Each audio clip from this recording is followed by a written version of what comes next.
Hello and welcome my dear friends to UPSC mindset with Veer. क्या आपको UPSC का answer structure करने नहीं आ रहा है? क्या यूपीएससी मेंस आंसर राइटिंग में आपको तकलीफें आ रही हैं, या उसके आंसर में आपको क्या कंटेंट डालना चाहिए, उनका यूपीएससी क्या माइंडसेट आपसे एक्सपेक्ट कर रही है और आपका माइंडसेट क्या है, कैसे पहले अटेम्प्ट में ही यूपीएससी को क्लियर करें? तो ये सब चीजें साथियों हम इन सेशंस के अंदर देखते हैं, जहां पर हमारा टारगेट है कि हम 450 प्लस मार्क्स जो है यूपीएससी मेंस के अंदर लाएं और जीएस 1 के अंदर हम जो है 120 प्लस मार्क्स लाएं, जहां पर जनरली एस्पिरेंट्स के 80 से 90 मार्क आते हैं। और ये हम कैसे करेंगे? हमारे डेली आंसर राइटिंग पीवाईक्यूज को समझते समझते और यूपीएससी का माइंडसेट समझते समझते। So that is our main objective my dear friends. So आज जो है हम 2023 का पीवाईक्यू डिस्कस करने वाले हैं, जिसमें हम सबसे पहले क्वेश्चन नंबर 1 डिस्कस करेंगे, that is in association with history. तो साथियों सबसे पहले हम हिस्ट्री की ही चीजों को खत्म कर रहे हैं एंड देन उसके बाद हम बाकी सब्जेक्ट्स जीएस 1 के अंदर जाएंगे। So the first aspect is that, और ये चीज याद रखना कि डेली 12 PM एंड 6 PM जो है हमारी वीडियोस अपलोड होंगी, ये मेंस वाली। ऑलराइट, सो चैनल को जरूर लाइक करें, शेयर करें और सब्सक्राइब भी जरूर करें। यहाँ पर साथियों आप मेंस के लिए आप मेंस रेडी रहेंगे फर्स्ट अटेम्प्ट में। You will be writing your mains बहुत अच्छे तरीके से, जहां पर आप 450 प्लस मार्क्स ला सकते हैं। So let's start with the first question. What are the main features of the Vedic society and religion, and do you think some of the features are still prevailing in the Indian society? सबसे पहला चीज, ये वैदिक society के ऊपर अभी 2024 के अंदर सवाल पूछा हमने, अभी जस्ट डिस्कस किया था कुछ वीडियोस पहले। वापस से 2023 में वैदिक सोसाइटी के ऊपर ही सवाल पूछा एंड वही सेम चीज उसमें भी पूछा कि अर्ली और लेटर वैदिक के बीच में आप डिवाइड कर दो। तो यहाँ पे सीधा सीधा बोला जा रहा है कि भाई आपको मेन फीचर्स के बारे में बात करना है वैदिक सोसाइटी एंड रिलीजन के बारे में। देन आपको ये बताना है कि भाई क्या इनमें से कोई भी चीज आज के टाइम में प्रेवालेंट है क्या। सो ये 15 मार्क का सवाल है, जिसमें 7.5 मार्क इसका हो जाएगा, 7.5 मार्क इसका हो जाएगा। मतलब अगर मैं इसको क्लियरली बताऊं तो इंट्रोडक्शन का जो है आपका 1.5 मार्क्स हो जाएगा, बॉडी का जो है आपका जनरली जो है 12 मार्क हो जाएगा एंड देन कंक्लूजन का जो है आपका जनरली 1.5 मार्क हो जाएगा। सो बॉडी के अंदर दो भाग हो जाएंगे, एक तो वैदिक सोसाइटी एंड रिलीजन की बात कर रहे हैं तो यहाँ पे ये लगभग 5.5 से 6 मार्क का हो जाएगा एंड देन जो आज के टाइम में प्रिवेलिंग इन इंडियन सोसाइटी है तो ये 5 से 6 मार्क का हो जाएगा। तो ऐसे करके अगर आप देखोगे तो ये ऐसे 15 मार्क बनते हैं। तो अगर आप ये सब चीजों को जस्टिफाई करोगे तब जाके आपको 15 मार्क यहाँ पे बन रहे हैं। So this is going to be there. अब सवाल ये है कि भाई स्ट्रक्चर हमें कैसे रखना है यहाँ पे, क्योंकि यूपीएससी तो स्ट्रक्चर के ऊपर भी होता है। 15 मार्क का है तो 3 पन्ने, उसमें 10 से 11 मिनट। सो कैसे हम भरेंगे इसको to get effectively around 9 to 10 marks, कैसे करेंगे इसको? सो स्ट्रक्चर के अंदर सबसे पहले तो इंट्रोडक्शन आएगा।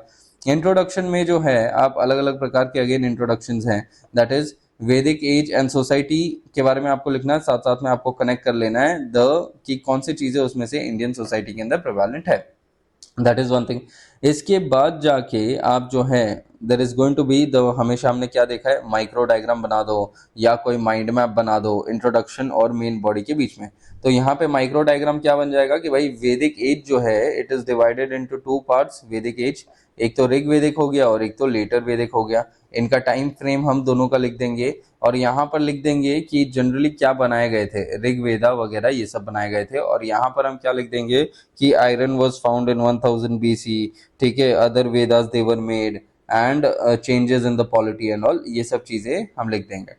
नाउ इसके बाद जो है सीधा ही हम आ जाएंगे बॉडी के ऊपर, जहां पर हम लिखेंगे वैदिक सोसाइटी एंड रिलीजन के बारे में।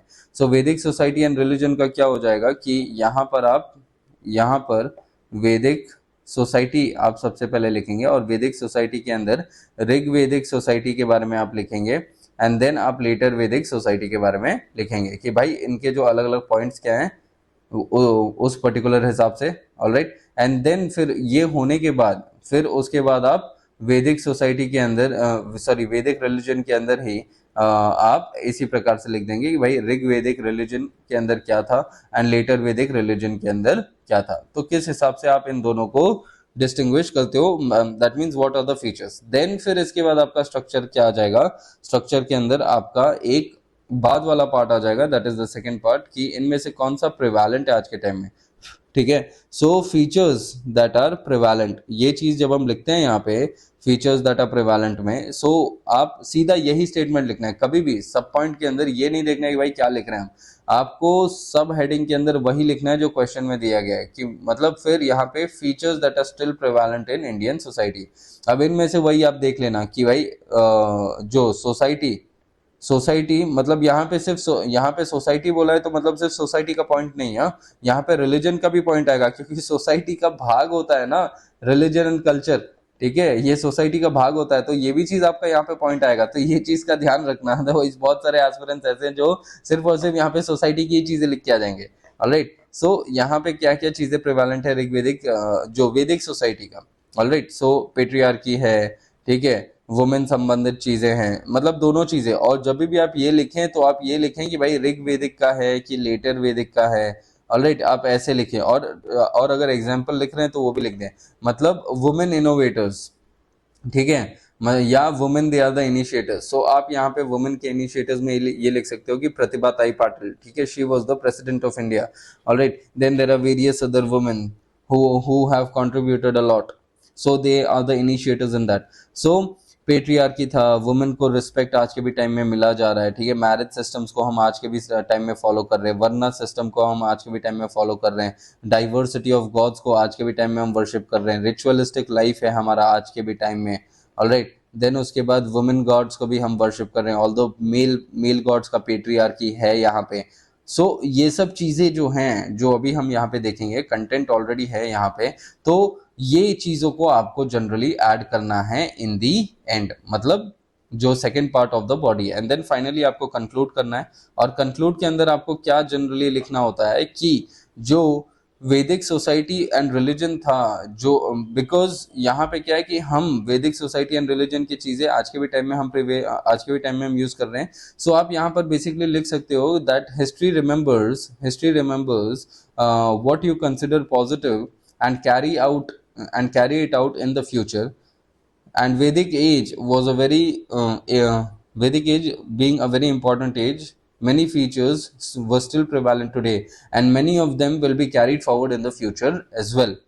इस प्रकार से आप कुछ तो भी फ्यूचरिस्टिक लेवल पे, मतलब ना ही आप क्रिटिसाइज कर रहे हो वैदिक एज को, ना ही आप ये बता रहे हो कि भाई हमने कुछ नहीं लिया, और ना ही आप ये भी बता रहे हो कि हम कुछ आगे लेके नहीं जाएंगे। आप फ्यूचरिस्टिक लेवल पे बता रहे हो कि भाई वैदिक एज का इस हिसाब से था, हमने कुछ चीजों को अडॉप्ट किया और आगे चल के भी हम चीजों को अडॉप्ट करेंगे, बिकॉज इतिहास ऐसा ही है कि अच्छे चीजों को वो अडॉप्ट करता है और बुरे चीजों को वो डिस्कार्ड करता है, इस हिसाब से। तो कंक्लूड आप ऐसे करेंगे।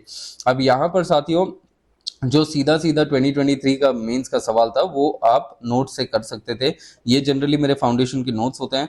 एंड यहाँ पर आप सोसाइटी के अंदर कोई भी चीज, मतलब आप इसमें से कोई भी पॉइंट्स उठा लो, ठीक है, कोई भी पॉइंट्स उठा लो, एंड ये सब चीजें जनरली एक्सप्लेन करी जाती है, ठीक है। सो ये सब सोसाइटी के पॉइंट्स थे, इसमें से 4 से 5 पॉइंट आप उठा लो, और 4 से 5 पॉइंट उठाने के बाद आप उसको वहां पे ऐड कर दो। एंड देन उसके बाद उसी हिसाब से जो रिलीजन वाला एस्पेक्ट है, रिलीजन वाले एस्पेक्ट को भी आप क्या करो, ये जो है रिलीजन का फर्स्ट पार्ट है, ठीक है, this is going to be the religions first part, कि ऋग्वेदिक रिलीजन के अंदर क्या क्या चीजें हमें देखने को मिली एंड लेटर वैदिक के अंदर क्या क्या चीजें हमें यहाँ पे देखने को मिली। ऑलराइट, सो आप इसमें से भी 4-5 पॉइंट उठा लो, और फिर इसके बाद ये देख लो कि इनमें से कौन से चीजें आज के भी टाइम में प्रेवेलेंट है, जैसे मैंने आपको बताया वर्ना सिस्टम है, पेट्रियार्की है, एंड ऑल दैट चीजें जो आज के भी टाइम में प्रिवेल कर रही है। ऑलराइट, सो इस तरीके से आप अगर इस आंसर को लिखते तो कहीं ना कहीं आपको 9 से 10 मार्क आसानी से मिल जाते साथियों। बहुत ही इजी सवाल था ये, बस आपको समझना था कि यूपीएससी का यहाँ पे डिमांड क्या है, और हमेशा ओरिजिनल रहें, इनोवेट करें अपने आंसर्स को। अगर आपको यहाँ पे ये जो हमने यहाँ पे इंट्रोडक्शन के बाद माइक्रो डायग्राम देखा था, वो माइंड मैप जहाँ पे हम डिवाइड कर रहे हैं, उसी के बगल में आप क्या कर दें, आप एक मैप बना दें जहाँ पर आप वैदिक एज, जो ऋग वैदिक एज है और जो लेटर वैदिक एज है, उनका मैप आप दिखा दें यहाँ पे, और ये बता दें कि distribution of Vedic age people in the ancient India. So ये भी जब आप कर दोगे ना तो एक एक्स्ट्रा 0.25 नंबर आपको यहाँ पे मिल जाएंगे। सो अराउंड आपको 11 मार्क्स इस सवाल के अंदर मिल सकते थे अगर आप अच्छे से लिखते तो, ठीक है। तो साथियों इसी के साथ then I will end this particular session, and I hope आपको ये पसंद आया होगा। और ऐसे ही और ज़्यादा यूपीएससी के माइंडसेट को समझने के लिए और यूपीएससी के डिमांड्स को फुलफिल करते हुए आंसर्स लिखने के लिए हमारे साथ ज़रूर जुड़े रहें, एंड हम एंड तक PYQs को पूरी तरीके से डिस्कस कर लेंगे एंड आप एक मास्टर आंसर राइटर बन जाओगे, जो जिसके वजह से आपका फायदा होगा मेंस के अंदर। So with this I will thank everyone of you for watching me and do share it with your friends, and your love is very much important for us. Thank you and take care.